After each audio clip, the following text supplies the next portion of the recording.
There he is, the drummer. Right after the drummer, you always jump in. OverDrive, Jim Tatti, Dave Feschuk from the Toronto Star, AB, Mike DiStefano, Al's brother, whatever. How are you?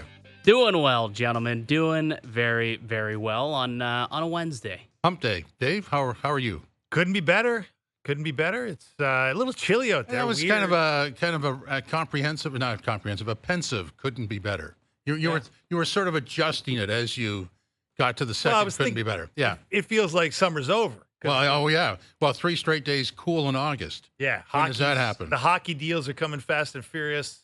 The cold weather's here. I don't get it. Hot take. I don't mind it.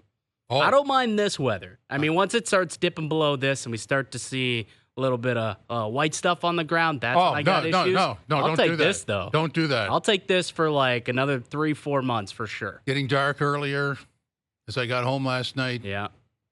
But it was cloudy, but still I go, oh, there goes that. No, I need the heat, man. I want the late September heat. I don't want this early It'll come chill. back. It'll come back. Yeah, probably. That's what happens in today's world. Coming up in the broadcast, bottom of the hour, Erik Kratz will be by, former Major League catcher, former Blue Jay, host of Foul Territory, the podcast. Later on, Marty Baron at 5:05 and the Maple Toyota hotline. Cole Sillinger just signed again with the Columbus Blue Jackets. 2 years at, 2.25? Yep. He's going to be by at 5:30. He sideswiped. Yes guy, no guy. Just pushed it right out of the way. How's that make you feel, Tap, man? I'm good with that. Is that a statement from Doogie? No, I don't know. It doesn't bother me. Show? Yeah, yes guy, no guy lives forever. But anyway, 6:05, Matthew Shinetti will stop by. And at 6:30, Mike Wright will stop by, co-host of Fantasy Footballers podcast. AB, fantasy football, are you getting excited? I listen to his show. I'm a big fan of called Mike the Hitman Wright from Fantasy Footballers. He's a very smart guy. And here's the thing about fantasy football too. In order to know fantasy football, like you got to know everything. Like we could throw anything at this guy. You could talk about the 4th string running back on like the Jacksonville Jaguars. He could go on a solid 3-minute diatribe as to what his fantasy value will be, how many snaps he's got him projected for. I'm telling you, I'm going to throw something at him a little later on. And I guarantee you, maybe like both you guys never heard this name, and he'll go on for a solid 2 minutes about it. Sounds like Mel Kiper with humor. Basically, it's what he is. He's really? Mel Kiper, but with fantasy football. And where are you on this? Like Tatti, you've already proclaimed yourself not a fantasy guy. Not a fantasy No guy? No. I'm a no guy on the fantasy. Really? too. That kind of surprises me. Well, I Dave. like, I will wager on some. I get involved in some pools, right. NFL pool, full season team pick'ems. season Survivor, that type of stuff. That's how I stay engaged. But you, I think, I'm guessing you are a full fantasy multiple team dude. I am. I had my career high last year was 5 teams. So Whoa. I was 5 fantasy teams. It was a bit of a juggle. Wow. I will say it's a bit of a juggle right around waiver wire time, and it's a commitment. I'll say that fantasy football is a commitment to lifestyle. Some No would doubt. say, Yeah. but it's a lot of fun. I mean, I enjoy it. What's the bigger commitment? Just to put this in perspective for those of us who do not play fantasy, if you had to say having a dog or having 5 fantasy football teams, what is the bigger responsibility? That's a good. I mean, who? What's more regular? You know what though? Like here's the thing: you can neglect your football team. You can't neglect your dog, right? You got to take your dog out for walks multiple times a day. But I'll tell you this: if you think about how much time you spend with your dog, as opposed to how much time you spend on the app, whichever app you're using for your fantasy league, it's probably you spend more time on fantasy than you do with your dog. Wow. I would think. That's a big commitment. I mean, throughout the day, extremely sad. But you're in there. Depends on the day. Depends on the day too. Now, are you- But you Game day, waiver you get day? the emotional support from your fantasy teams. Oh, not often. Often it's the opposite. That's when the dog needs to come in and on a Monday night after a bad beat, you need a good solid 30 minutes of cuddling with the pooch. So you're coming off a 5-team season. Where did your teams rank? Like your best team versus your worst team? Did you have any big moments? How did it go? I mean, I was kind of all over the place. I had a team that was pretty junk, didn't make the playoffs a couple times, a couple teams that did. I finished atop of the standings in the regular season and got jobbed in the semis. I didn't win any championships last year, so that's a disappointment. No rings to add. I've won before, so I have tasted, the champagne of victory, but not last year, sadly. This year, though, it's a new season. Yeah. guaranteeing a championship at some More than 5 teams, though. You're not a I can't do repetitive more guy. than that. I can't do more Really? than that. No way. You don't want to see where the limit is? I don't even know if I'm going to hit 5 this year. I've committed to 4. I don't know if I'm going to commit to a 5th. That's picking Okay. your spots. I don't know. I thought more of you, I have to It's say. tough, Tatti. It's tough. I know. You have to go until you can't do anymore. I think I hit that point at 5. The problem is I was out of work last year for the first couple of months of the football season, so I had more time. I don't know if I got that time this month. Okay, And fair enough. and just to refresh my memory on the great OverDrive, football picking situation, where did we leave it? Is Hayes and Bro still a thing? Well, it depends who you ask. I did receive a congratulations handshake from Rod. Mm-hmm. He did come in and Commissioner. congratulate me, Commissioner Rod, on the championship. I took that as we won.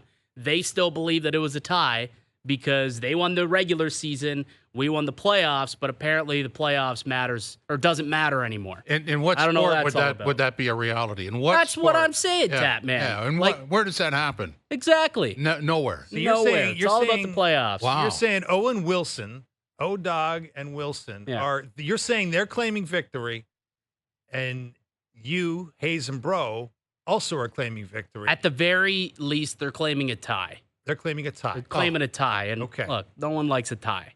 Okay. No one likes Send a your tie. complaint to my That's office. I'll basically a rectify it. loss. Well, I was going to say you had the commissioner. What in that situation? I'm kind of surprised that Hayes didn't bring. I don't know. in- Doogie had a chance to come over the top, but he didn't decide to come in and say who was going to be a champion. Who's running this show? I don't know. Wow, it's Who's out of running this control. show? I'll stop you right there. I think I did claim you guys were the winners. There you go. We finally have an answer. Wow. There was a tweet up on X. It was all official. That is true. There was that tweet, but then there was some other controversy in the end. controversy afterwards because they had won so many games in the regular season, and all of a sudden the last couple of weeks. But hey, that's what the playoffs are all about, right? Once you make it to the dance, it's a brand new ball game. It's a brand new season. Call yourself the regular season champs. Go ahead. Yeah. But we are the playoff champs, and that's all that matters. That's all I gotta say. Who won the division? Who cares? Won the Exactly. Super Bowl, That's a right? great Exactly. Yeah, great. You're a division winner. Thank you. Yeah. I mean, Toronto Maple Leafs, last they won the division. What happened to them? I think it was a first round exit. Thank you. You're Thanks the for the Montreal thanks for the reminder. Yeah, It well, slipped there you my go. mind. Exactly. Jays had no trouble last night, 10-3, and you and Doogie were all over the parlays. I mean, you must have won some money there. Little bit. I wish we, right at the end, we were, like when we came off, we were even going back at each other. Oh, this one might be a good one. La Perfido could get a hit there. What about an RBI from, Springer, an RBI from Will Wagner?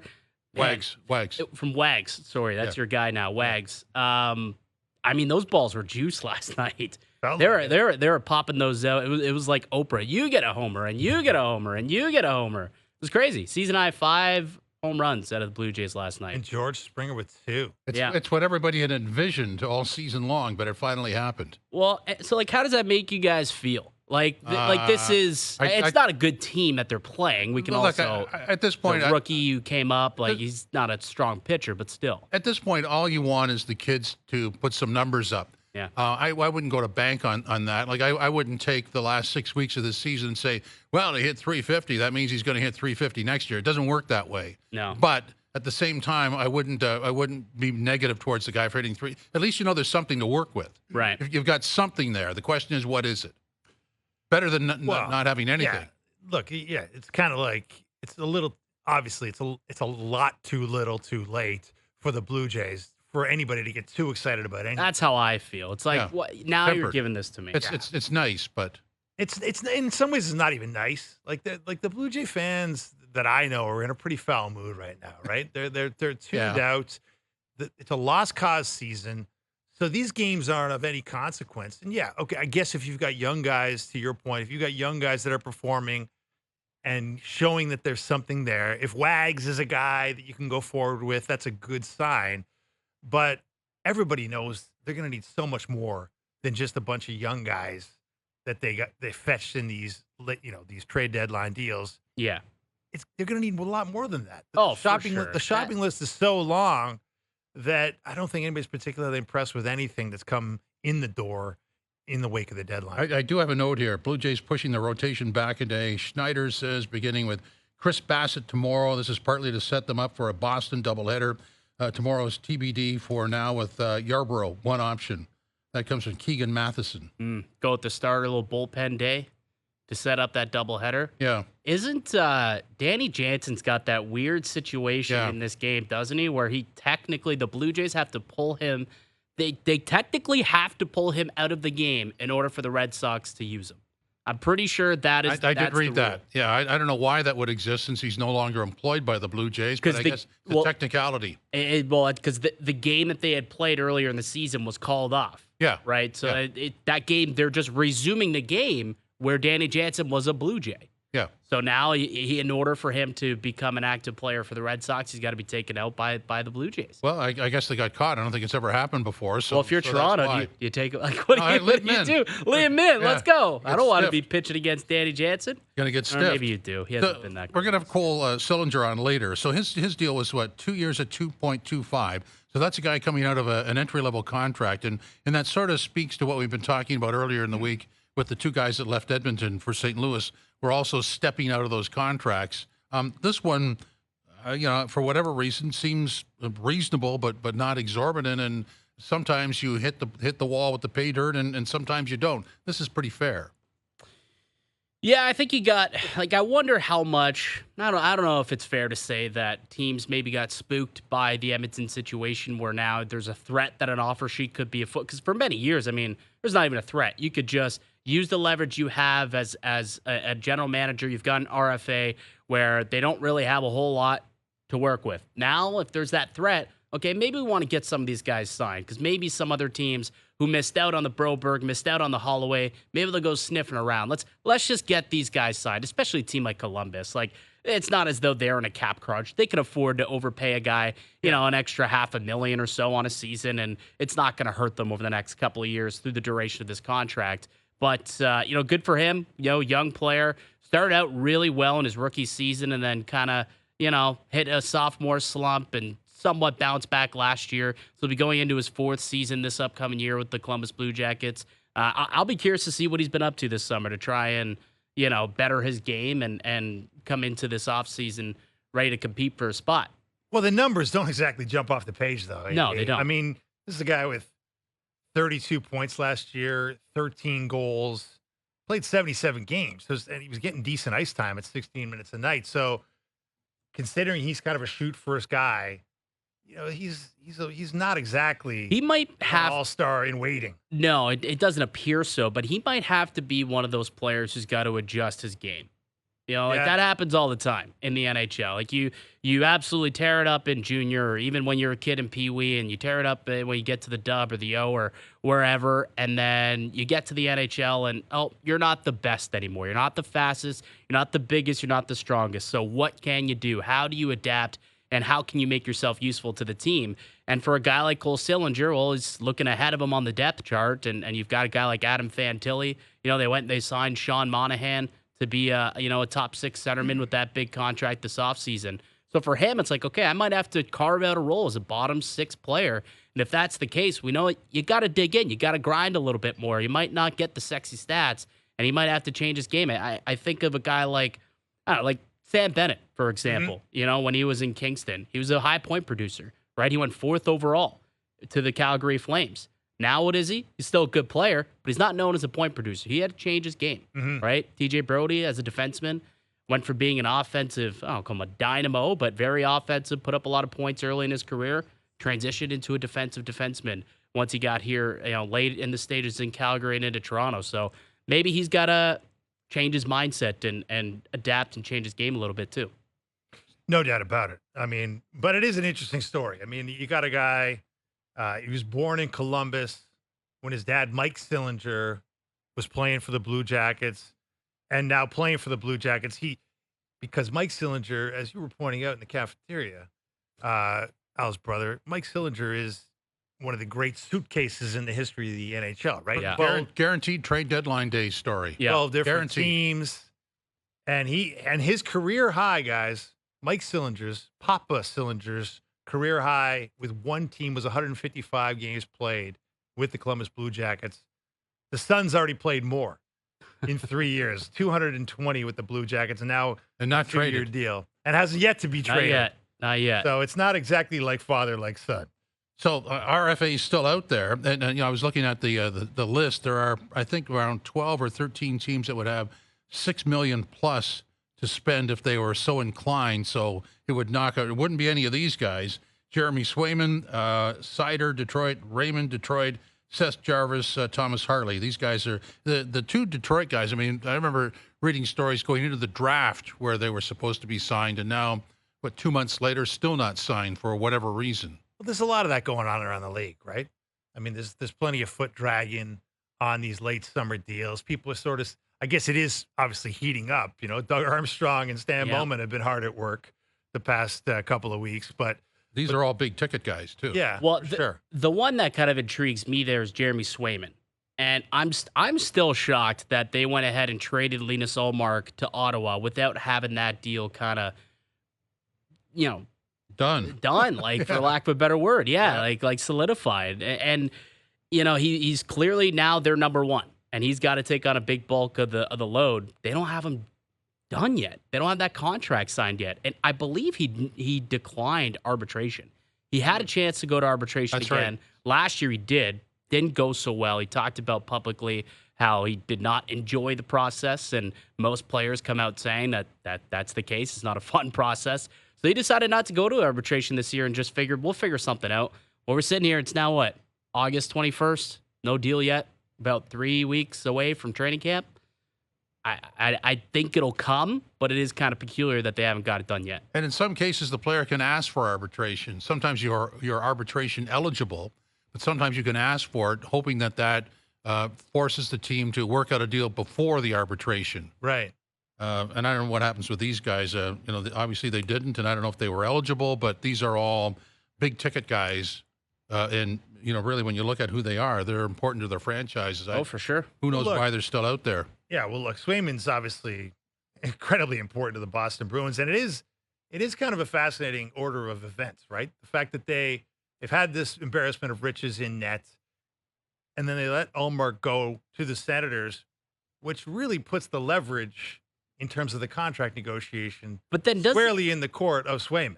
It did, and then until he kind of decided not to go in the arbitration route. Well, then that almost evens it out, doesn't it? Why does it though? Well, because now they need him. But what is he going to do going forward? Like now he's not guaranteed a contract next year until he signs on the dotted line. At least if you go through arbitration, like that's you're signing, you're playing. That's the deal. Yeah. Whatever the arbitrator decides on. It's just short term. Yeah, but 1 or 2 years. We're looking at more here. Guys, I got news for you. Oh yeah. He's guaranteed a contract because I guarantee you the Bruins are going to sign him because the Bruins need him. What's their other option? Korpisalo. Yeah. How do you think they're going to feel? Oh, you know what? You can sit out. We'll go with Korpisalo. That's not happening. Okay? No, I agree. So they'll get it done. It is a strange circumstances on the events there. I don't normally ask for things to happen on shows that aren't mine, but I asked for this next one because when I watched it on the loop this morning, I went, yeah, that's how you do it. So this is how you inject humor on the desk and not kill the story, but participate in the story. Jermaine Franklin and Lindsay Hamilton on SportsCenter talking about the Oilers situation, and they do a nice little, I'm going to call it a skit, to sort of back up what they're talking about. And we'll score it after it's over. Take a look at it. When someone or something tries to take what's yours, the natural reaction is to take it right back. That's where my Sharpie went. Many assumed that was what Edmonton was going to do when the St. Louis Blues signed Philip Broberg and Dylan Holloway to offer sheets a week ago. But the Oilers had 7 days to make up their minds, and upon reflection, on the 7th day, Stan Bowman decided the compensation and draft picks, along with the newly available cap space, was their preferred option. Well, what do we think? If you had to score it out of 10, what would you give it? Oh, that's a 9.5. That's a great little skit. That's funny. I'll give it a 8.8. Really? Yeah. Hard marker. An 8.8. Wow. I give it a 10 with 2 stars beside it because that's, for me, that's how you do it. Tatman It loved it. doesn't get in the way of the story. It adds to the story. And Jermaine, now I couldn't have done this. I would have just lost it. He just kept going. He kept it going. He kept going. I would have just. That was good. I would have Professional fallen broadcast. over. Oh, yeah. Professional And he right sold there. it with the look. He did the stop and he looked into the camera and I went, there's a star. Yeah. I liked it. I liked it a lot. And look, you're the guy that's qualified here. You've actually presided over a classroom in your career. Am I right about this? Absolutely. Many classrooms. So you've marked things. I've never marked anything in my life. So The way I would always teach was if you could do something to add but not get in the way of the Right. story, and that's what that does. okay. You're not the story. You're telling the story. So if you want to add to it, fine. Don't get in the way of it. Now, as an esteemed instructor of the broadcasting arts, would you consider yourself an easy marker or a hard marker? On something like that, it's really easy. It's either yes or no. I mean, it's either there. Did it give or, you a giggle? Yeah. Did it give you a giggle? I watched it this morning and immediately sent a text to Jermaine, and then I asked these guys if they could pull it just so we could have this little bit here. Awesome. Yeah. No, definitely. That's a top of the class. All right, 10 out of Right 10. there. Let's give it a 10 out of 10. There it is. That's a yes guy. Thank you for that. Thanks, JP. And while we're on the subject of having hijinks planned and unplanned, Darrell Doucette, it works for the American Flag Football League, and he says he's better than Patrick Mahomes. He's a quarterback. Really? What do we have on that? At the end of the day, I feel like I'm better than Patrick Mahomes because of my IQ of the game. I know he's right now the best in the league. I know he's more accurate. I know he has all these intangibles. But when it comes to flag football, I feel like I know more than him. That's just ridiculous. Oh, really, guy? That's just preposterous. Absolutely. Now, what would make anybody think they would have a better IQ than somebody else? I mean, what? Oh, How I does that- mean, yeah, there's that. But you're talking about the best quarterback on the planet. Like a guy that is encroaching into Tom Brady territory. Has a few You're going to rings. say that you're a better football player than him? Like, I know it's, okay, sure, flag football, tackle football, it's two different games.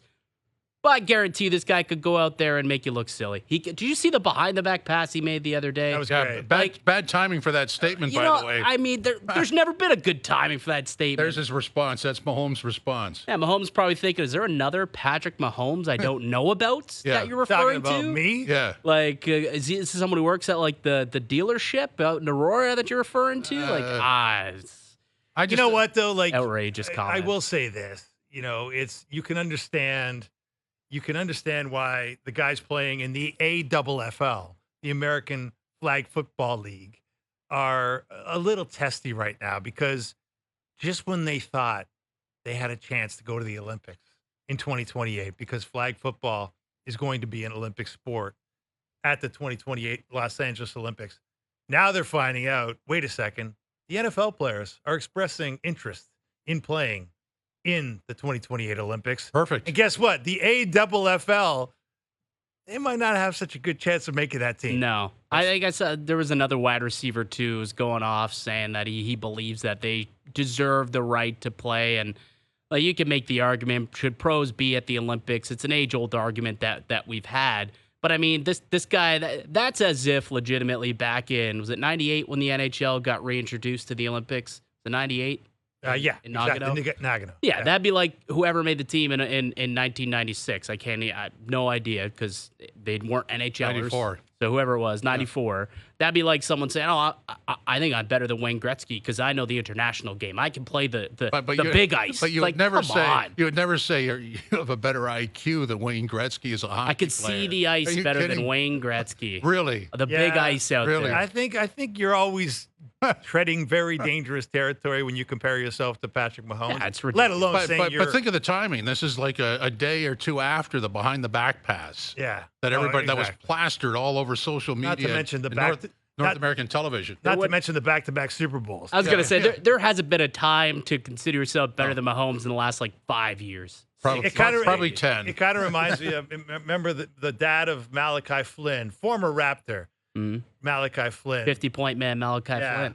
When Nick Nurse was burying Malachi Flynn, his dad was exposed as having got on some message board and said basically like, not allowing Malachi Flynn to run the pick and roll is like not allowing Patrick Mahomes to play quarterback. I mean, it was kind of That's like, the same not thing. a great Yeah, comparison. His heart was in the right That's spot. same Yeah. thing. Yeah, it's a And- dad thing. And I think he began the post by saying, "I'm not saying this because I'm his dad." Yeah, you are. Yeah. Yeah, Yeah, pretty- you are. kind But of I are, mean, yeah. you just sound silly when you start comparing mediocre athletes to one of the greatest athletes. we've Well, ever I mean, seen. LeVar Ball said that his son would beat LeBron or beat Jordan in a one-on-one game back in the day when LeVar was. Well, I think LeVar said he walking could off. take Jordan. Actually, he LeVar said had he a high could. opinion of himself. Yeah. But at least LeVar's guy, like some of LeVar's sons, can actually play.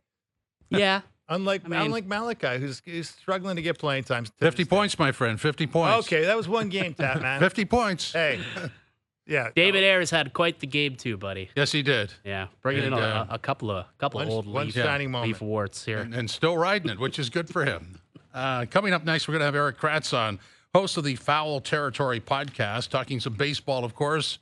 Jays really good last night. We'll continue on OverDrive on TSN 4, streaming online, TSN 1050, and the iHeartRadio app.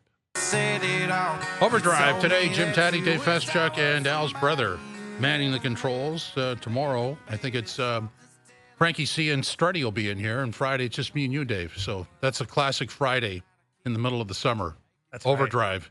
Holding down the fort. Yeah, just you and I flailing at each other. Jays go at it tonight against Cincinnati. Rodriguez supposed to start for the Jays. Last night, everything worked. The night before, not so much. And that's where we are, right? Exactly where we are. Kind of a no man's land, of irrelevance before we head into an off season that's going to be incredibly relevant for a franchise that really can't seem to find its direction. Well, they think they're going to be championship contenders next year, so it better be a relevant offseason. Do they actually think that, or well, that's the line, right? That's the marketing line. Yeah. Wait till next year. It kind of reminds me. Tickets. It reminds me of Doug Armstrong saying, people said I wouldn't have made these offer sheets to Kenny Holland. I would have done this to my mother. Well, it's a great line. Very disrespectful. It's very funny. Very disrespectful. Well, yeah, I wonder how his mother feels about it. But That was a great line. But do you really believe it? I don't think so. Yeah. Originally, I was thinking 2026, but then when I saw all those expiring contracts in 2026, I went, no. Oh, well, we'll see, right? I guess we will. Okay, let's bring in Erik Kratz now from Foul Territory. He's the host of that podcast, former Major League catcher, former Blue Jay. Erik, how are you today, sir? I'm awesome. Thanks for having me on, guys. Our pleasure. So we're just mulling over this. The line from Blue Jay headquarters is next year is going to be the year. What do you make of all that? Okay, I'd first say, who said that?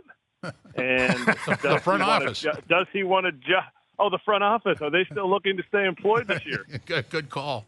That's what I'd say if I wanted to keep my job. But on the same hand, I heard you guys say it like, oh, yeah, expiring contracts in 2026. Not tomorrow. Next year is their window. It still is their window because Vlad is not guaranteed. Clearly, Bo does not want to stay based on his comments, but I'm going to say his comments were judiciously handed out to him by the contract extension offers or lack of that he was getting. Because that guy was a player, and you don't just drop off at the age that he is offensively like he has this year without maybe some underlying, I don't feel like I'm really worth it. Maybe they need to make an extension offer that's worth it to me, or I don't like it here as much. But no, I think next year is still their winning window. And maybe I'm naive to think that, but there's no way that this offense should do what they've been doing this year, and yet they are, and they did it. They made it to the playoffs last year, and then the front office said, you know what, we made it last year. We're not even going to bring back Brandon Belt. We're just going to stay status quo. Oh, and we'll get Justin Turner. Yeah, it didn't work out. I mean, there's no easy way to sugarcoat it. Didn't work out, and they're falling in front of their face. But we heard a couple comments recently, too, to your point, from Chris Bassitt over the last couple of weeks. Made a couple comments about, the dome affecting his pitching. And then he was on a podcast recently talking about how, this season has not gone right for the Blue Jays. They didn't have a pivot off of Ohtani, and basically said maybe some of these issues with the Blue Jays are unfixable. I'm curious, as a guy who spent a lot of time inside a locker room, how do you think those comments would have been resonating with his teammates and maybe front office, I guess, hearing those? I mean, you want honesty. Everybody ultimately wants honesty. If you are around people that don't want honesty, you don't want to hang around those people because The people who aren't being honest with you, you question what they're saying. So if Chris Bassitt, I didn't hear his comments, I would like to hear that podcast about, his comments about the dome, because I hear hitters' comments about the dome, and they're saying, well, we can't hit as well in the dome the way they made the adjustments. And so if a pitcher's saying it changes it, who knows what he was saying, but I'll have to listen to that. To me, it's about honesty. Sometimes brutal honesty is what teams need. And teams that are not winning or measuring up to expectations, brutal honesty is exactly what you need. Because if you're not living up to expectations, you need to change something. And if you're not willing to change something, you'll continue to do the same thing over and over and over again. Vladimir Guerrero, I think he has taken the criticisms that he's gotten. Nobody's ever said, hey, Vladimir Guerrero doesn't hit the ball hard. They definitely think he hits the ball hard. Just not elevating the ball enough. Okay, well, why are you not elevating the ball enough? What can I do in the times when I can't elevate it? That kind of thing. And so you sit there, you want honesty. So in a clubhouse, while on the surface it might look like, oh, he's a bad clubhouse guy for saying that. No.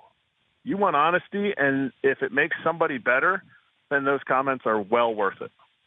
Hey, Erik, I wanted to get your take on something I saw last night around Major League Baseball, because you crouched behind that plate for, 11 seasons with a bunch of different teams, and I'm sure you can't even probably count the number of pitchers you caught. But what would it have been like, knowing what you know, to catch this Ben Joyce, who has already thrown the fastest pitch of the MLB season, and last night strikes out Bobby Witt Jr. on pitches that were clocked at 105, 105, and 103. What does that mean for the catcher when he's throwing gas of that nature? Okay, so anytime I come on a Toronto radio station or TV station, I have to first ask, what position did I play? I want all three of you to say it, because Canadians call my position something different. So go ahead. Catcher. Catcher? Well, I know what they call it, Erik. They call you back catcher, right? Yeah, right. Oh, Right. Old school back catcher. Who does that? That it is. It's some Saskatchewan guys or something like that. Oh, guy. Maybe somebody from Calgary or something like that. Oh, But man. anyway, no. Ben Joyce being able to throw 105 miles an hour is ridiculous. Like, the fact that, one, he was able to build up to that, because in college he was like a 93 to 97 kid, and as he built up throughout college by his draft years, junior year, I think he touched 103. And you sit there and you go, or maybe he hit 105. I'm not 100% sure, but you sit there and you go, really? Like this is humanly, physically possible? And there's only a few people on the planet that can do that. Aroldis Chapman hit 105 just the other day because Ben Joyce did. Like, he shows he can still do it. I don't understand it, but as a catcher, you sit there and you go, what pitch should I call? Gee, should I call a slider? Oh, no, this guy has 103 in his pocket on the daily. Yeah, I'm going to go ahead and see if this guy, the best player outside of Aaron Judge in the league this year, can hit 103. Those are the kind of matchups that you want. Even if the Angels are playing, the Jays, and as a Jays fan and an Angels fan, they're both out of the playoffs. You want to see Vladimir Guerrero versus Ben Joyce. You want to see that. That is must see.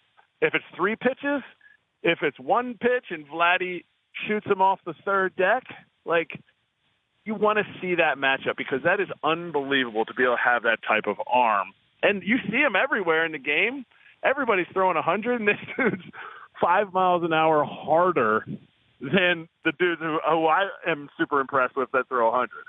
Well, I was just wondering, is there a level of speed that actually kind of makes you afraid as a catcher? Is there any level? Would you be a little bit trepidatious back there? No. Okay. No. I mean, if he the ones that make me scared are the dudes that throw 100 and they're squinting in, and then they call timeout, and they go, hey, I can't really see your signs. And I'm like, whoa, whoa, whoa. No, I want to know.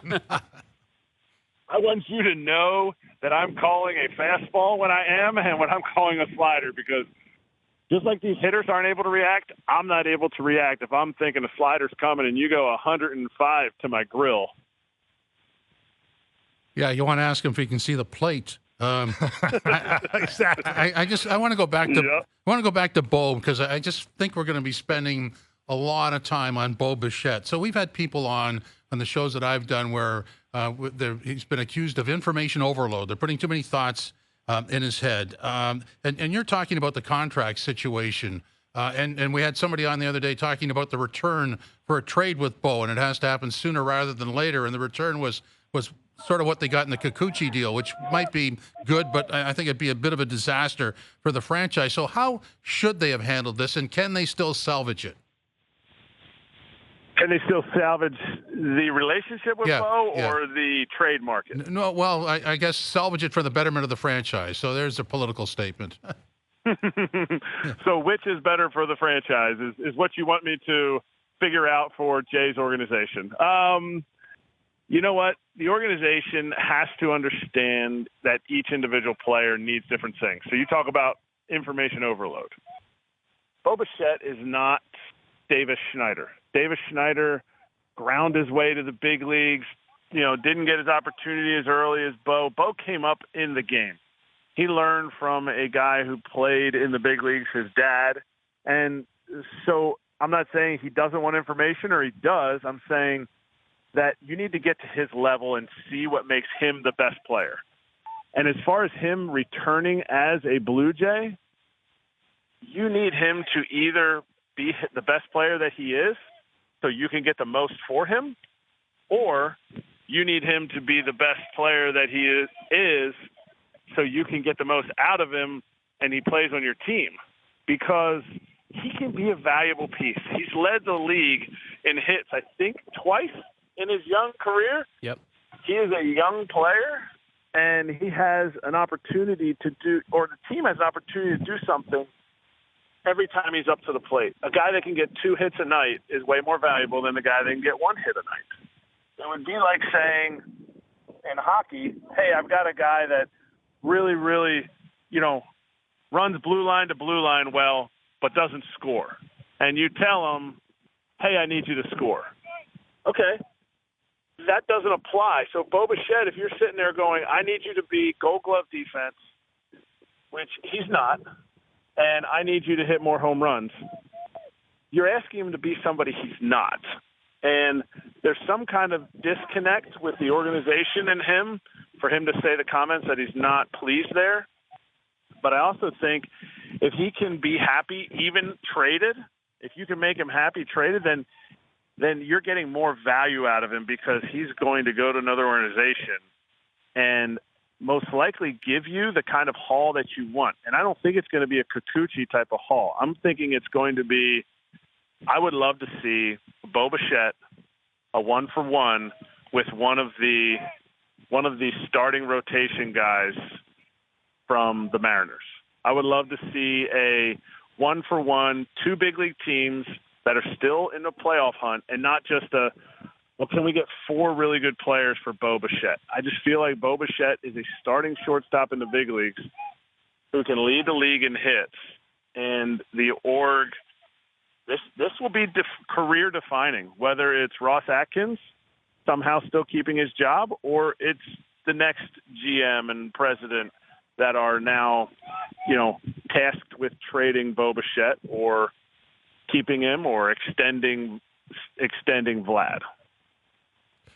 Hey, speaking of guys that throw 100, Erik, we've been very fascinated with this Paul Skeens arrival in the big leagues. There's been talk the Pirates might shut him down. Now it seems like they might not, but now the talk is, will this guy be the National League Rookie of the Year?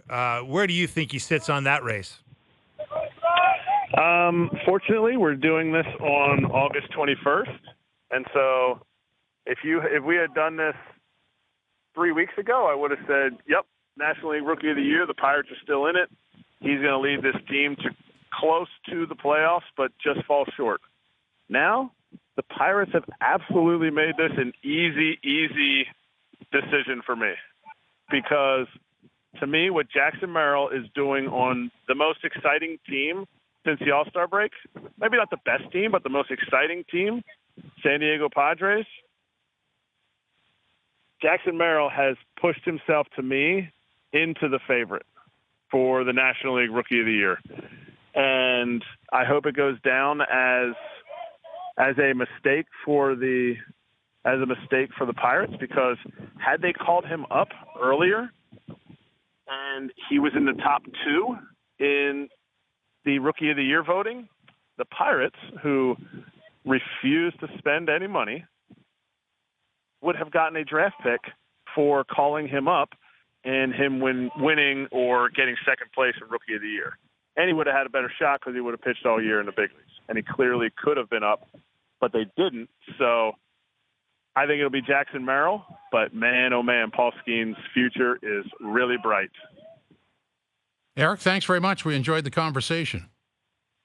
Absolutely. Thanks for having me. Our pleasure. Erik Kratz, former Major League catcher and host of the Foul Territory podcast. I like how he approached the Bo thing. I mean, that's really what the team needs to do, is get a star player back. I mean, it's great to get baseball trade. Yeah, it's great to get futures, but at some point you have to get a present. If you're going to contend in 2025, for sure. Yeah, that'd be great if you were trading from a position of strength. Well, but that's you sort of map that out though. You want to get him in so he's contributing. So it jacks the interest. Ideally, yeah, ideally for sure. No, that makes a lot of sense. I mean, you're right. Like, it's great to go down to the trade deadline and bring in a bunch of prospects, and that's part of it. They're all lottery tickets, but it doesn't help you in the here and now. It doesn't help the argument that you're making yourself as the front office of the Toronto Blue Jays that you are a contender in 2025. Well, he's a young ball player. I mean, wherever he goes, he's going to do well. So you've got to live that down. Without a doubt. Yeah. Without a doubt. But I mean, trading him off a down year is going to be tough. Let me take a page out of the boys' playbook here on this show. Jerry's percentages that he's with this team opening day next year. Oh, I think it's high. I think it's probably 80%. Really? I don't think I'm that high. No. I think it's more likely just because, like, it's baseball. It's tough to make moves like that, and they want to contend. So I think it's more likely I'll probably go like 61%. 80 seems quite high, but I think it is 61%. I'm going to go 55. Okay. Yeah. Because between Bassitt and Bichette, there should be a pretty good trade or trades there if you want to. But again, if you're going for it in 2025, but the Bichette thing is just got a trigger on it. If you don't satisfy him, he's out. Well, that's gone for nothing. Like it'd be tough to go into next year without a deal for Bichette, right? It would be. So if he can find something this winter, great. If not, I'm guessing you're going to be picking up the phone and seeing what's available. Coming up next, and I think, by the way, Erik was at the Yes Guy Academy. I could hear all those people in the background. Yeah. I'm just saying. Big crowd. Yeah. For sure. It's kind of what we do at the Academy. Coming up next, we're going to go over a few things. OverDrive continues on TSN 4, also streaming online, TSN 1050, and the iHeartRadio app. OverDrive, Jim, Tatti, Dave Feschuk, and Al's brother with you. OverDrive is brought to you by FanDuel, bringing you everything from the opening line to the final score. Did you know that Happy Gilmore number 2 is on the way? And Adam Sandler guesting on Jimmy Fallon last night, talking about Travis Kelce confirmed for Happy Gilmore 2. What can you tell us about a Happy Gilmore sequel? It's good. It's good. Like, we worked hard on the script, man. We didn't want to let anybody down. People have been asking me for a long time, do Happy Gilmore 2? And I was always like, nah, I'll only let you down. But then me and my buddy Tim Herlihy, we came up with this idea. We're really excited about it. We wrote our asses off. We're continuing to try to make it a movie that you guys will like, and I think we're excited. So many of the golfers are being nice, and they're going to be a part of it, and all. And a lot told me there's going to be some cameos in there. There'll be a lot of that. Yeah. I heard, do you know Travis Kelce wants to be part of this? Yes. He's talked about it on the podcast. Yes.